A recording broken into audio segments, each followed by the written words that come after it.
Hello and welcome to the registration video for Urbana Middle School for rising ninth graders. My name is Mr. Walton. I'm one of the counselors at Urbana High School, one of five. And what I'm going to try to do today is walk you through the registration process and maybe give some clarification on what's going on. So what you've got on the main page is the task assigned to you at the top, the Urbana High School registration sheet.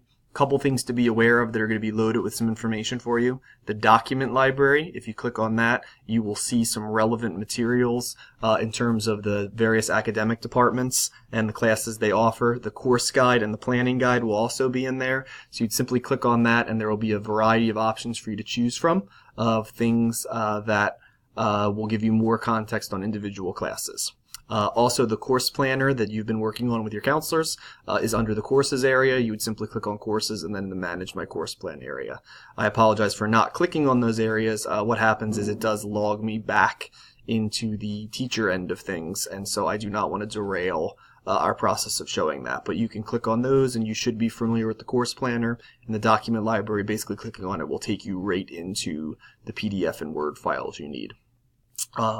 Another thing to be aware of before we go into the registration sheet is that the electives night will be held on Thursday, February 8th from 6 to 8 in the Urbana High School cafeteria with a snow date of Monday, February 12th, just in case it did not go off, same time, 6 to 8. And at that, you're going to have representatives from all of our academic departments. The counselors will be there. While our IB coordinator will not be there, we'll be able to answer questions and provide information for her. Also, various magnet programs like the Performing Arts Academy, Career and Technology Center, the Virtual School, the Dual Enrollment Program, amongst others. There will be several others, Project Lead the Way, Engineering, ROTC. They will all be there to answer your questions. So it's a great chance for you to kind of figure out and talk to the people that are involved with all of these programs and with also all of the academic departments in our building. And if you want to meet your counselor, we haven't assigned counselors yet, but we'd be happy to talk to you about any questions you may have as well.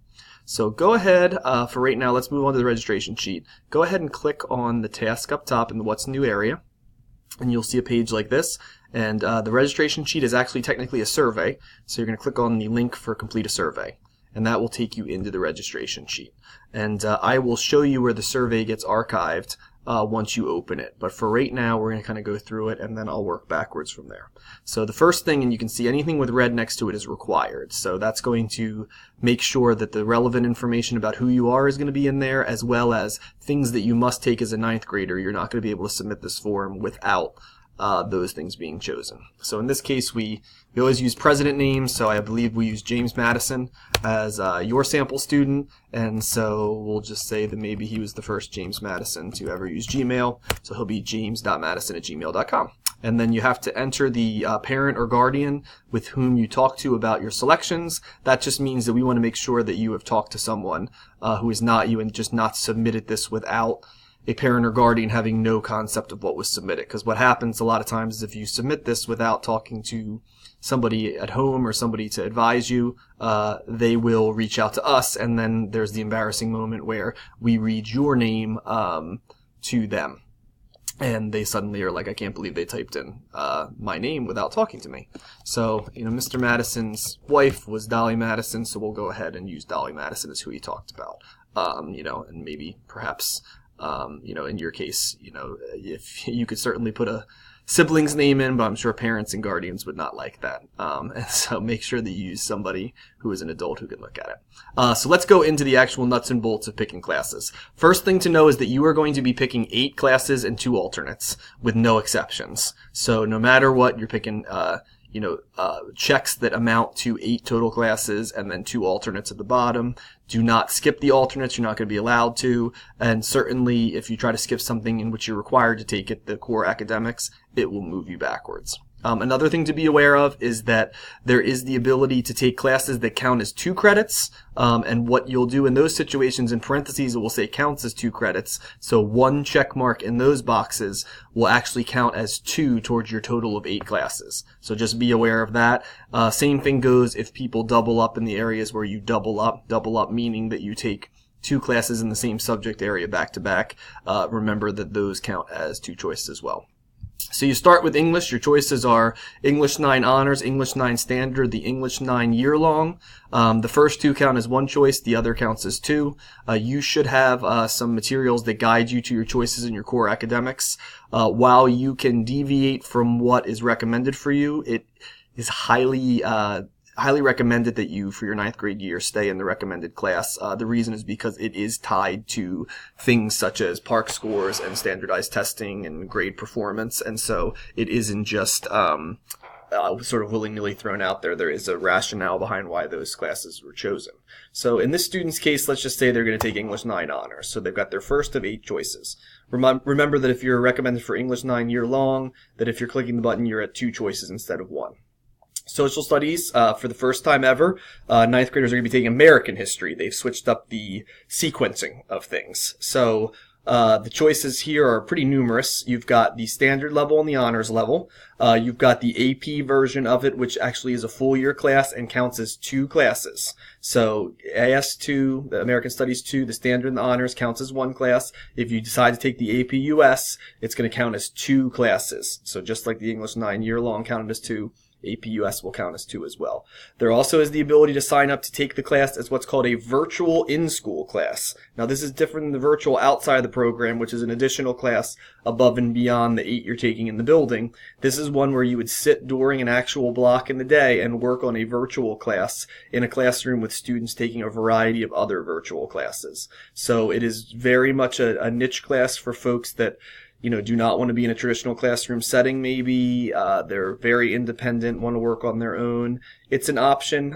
If you're not sure, sometimes it might be a good idea maybe to take the traditional version first and then, go backwards into the virtual in school in later years. But we do want you to know that it is an option if it appeals to you. For the sake of this student, let's go ahead and say that they are taking the standard level of AS2. So we're now at 2 choices. We now move on to science. You can see there's 3 options. There are 2 honors options, PES and algebra-based physics, and then the regular PES is just the standard level class. Algebra-based physics, you must have taken Algebra 1 in 8th grade or plan to take the 18-week this coming year. It would be taken in the fall, and then you take algebra-based physics in the spring. This is the most challenging of the 3, so this is for people that really like science and really like math for that matter. PES honors is if you want to challenge yourself at an honors level in science, but maybe, the math class you're taking is enough math, or, science you do okay in, but it's not your favorite subject. PES honors is your choice. And standard is exactly what you would imagine. It's, a little bit more of a paced version of the PES class. So in this student's case, let's go ahead and pick the PES honors class. So we've got 3 right there. So we're dabbling between honors and standard levels. So now we're going to select a math course. For those that are taking Algebra 1 this year in 8th grade, you would move on to geometry. You would have the ability, if you wanted to, you certainly do not have to, but if you wanted to, you could take geometry and Algebra 2 honors as a double up. For those that are taking pre-algebra this year, you have the option of taking Algebra 1 in the 18-week variety, Algebra 1 in the year-long variety, which counts as 2 choices, or the Algebra 1 acquisition, which is just expanding on the pre-algebra, if there's a feeling that you need maybe a little bit more work before you go into Algebra 1. So the acquisition and the year-long, which is the standard level version of algebra, count as 2 choices. The honors version is the 18-week version. You can pick that. And keep in mind that if you take the 18-week version, you can double up in geometry if you wanted to. I want to stress again, though, you do not need to double up. Double up is only for people that really enjoy math and really want to get ahead. There's also virtual in-school versions of Algebra 1, Geometry, and Algebra 2 as well. So much like the AS2, you can definitely take any of those classes if that is your preference. So for our student, we're going to say they're going to take the Algebra 1 year long. So counting right now, we see 1, 2, 3, and now 4, 5, because this counts as 2 choices. So we're at 5 of our 8 classes. So now we've got 3 more to pick, and we've got a lot of different things that we could do. We could take our tech ed graduation requirement. So there's 2 classes that meet that way. That's a possibility. We could take health and fitness in the building. We do have the virtual health and fitness here, but keep in mind that if you choose that, that doesn't count as one of your 8 classes. You're just indicating to us that you're thinking about taking it over the summer. You still would choose 8 classes. But if you choose this version, the one that I'm picking right there, that would count as one of your classes in the building. Okay, if you click this one, you still have to pick 8 beyond that one because this would be something you'd be doing above and beyond your classes. So you could take your health and fitness graduation requirement. You could take your visual or performing arts graduation requirement, which is level 1 of a variety of classes. Do keep in mind that if you go the route of band, they do ask that you take both parts of band. So you would count as 2 choices there because you do marching and concert. It would only be for the 9th grade year, and 10th you would be able to do just one part or the other. You can start in your world language. So if you started, say, level 1 at the middle school, you could continue with it in Spanish or French. You could start anew in German or Latin, or start your language requirements in French or Spanish. You also, if you love language, you can double up. So say you took Spanish 1 at the middle school level, you could take 2 and 3 back to back if you want. Or if you're starting your language, but you kind of want to get 2 years back to back, you could do, say French 1, French 2, Latin 1, Latin 2. There's also virtual in-school versions of those as well. So you could always go that route if you wanted to. There's also the general electives, and these are classes in all kinds of stuff. PE classes are here. This is where your agriculture and child services are in here. Technology classes, a couple business classes. So there's a variety of things in here that you may have an interest in if you want to take them. So you can kind of look amongst all those other areas, and remember we had picked 5 before, so I'm going to pick 3 things. So maybe I want to take a couple of my graduation requirements and then maybe just an elective. So maybe I take health and fitness as choice number 6, so I'm at 6. And then maybe I want to start with world language, so maybe I want to take Latin 1. That gets me to 7. And then I really have an interest in animals. I love working with animals, so pre-vet small animal. So now I just want to count to make sure I have 8 choices. I got 1. I've got 2 via Latin 1. I've got 3 via the health fitness combo. I've got 4 and 5 because I'm taking the year-long algebra. I've got 6 in PES, 7 in American Studies, and 8 in English 9. So I'm feeling pretty good. I got my 8 choices right there. And then I have to put a couple alternates down. So in the alternates, we're writing the numbers, and it is super important that you write the number correctly, because if you don't, it will not feed into our system accurately, and it will just read as a blank for your alternates. So if for some reason something doesn't fit and then your alternates are wrong, you'll end up with holes in your schedule, or maybe it will skip your first alternate because you had the number wrong. It will go to your second alternate, and you'll probably be upset by that.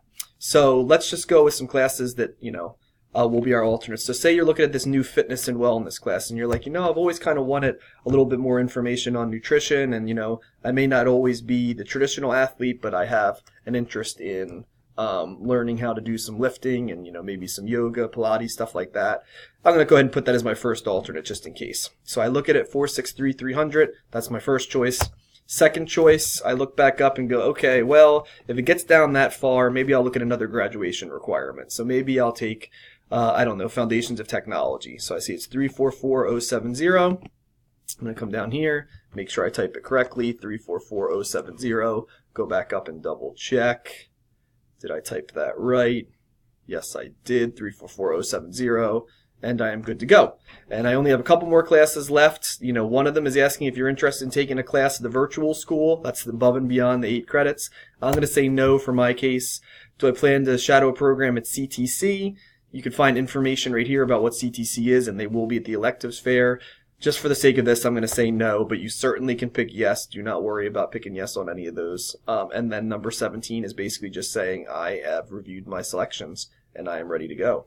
And so I am going to hit yes, and then when I am ready, I'm going to submit my answers. And what will happen is we're going to build in, I see with submit answers right here, we're going to actually build in 2 choices down here. One of them is going to say save and return later, and one of them is going to say save and submit, okay? So you will actually have 2 choices when you get down here.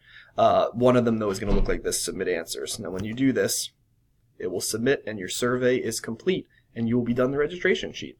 So if you have any questions, I would suggest that you reach out to your counselor at Urbana Middle first, and then from that point on, if we don't have an answer, you can email us, and we'll do our best to answer your questions. We do not do formal appointments with rising 9th grade students during the school year. We will do them in the summer, but the reason is because with our own students in the building, the amount of time that we have, unfortunately, we have to focus on the students in the building. But we can try as best we can on an email that cannot be answered by your counselor if that exists, but they do a great job, and they should be able to help you out. And of course, the electives fair is here to help out as well. So thanks so much for your time, and we look forward to seeing you at the electives fair and working with you next year.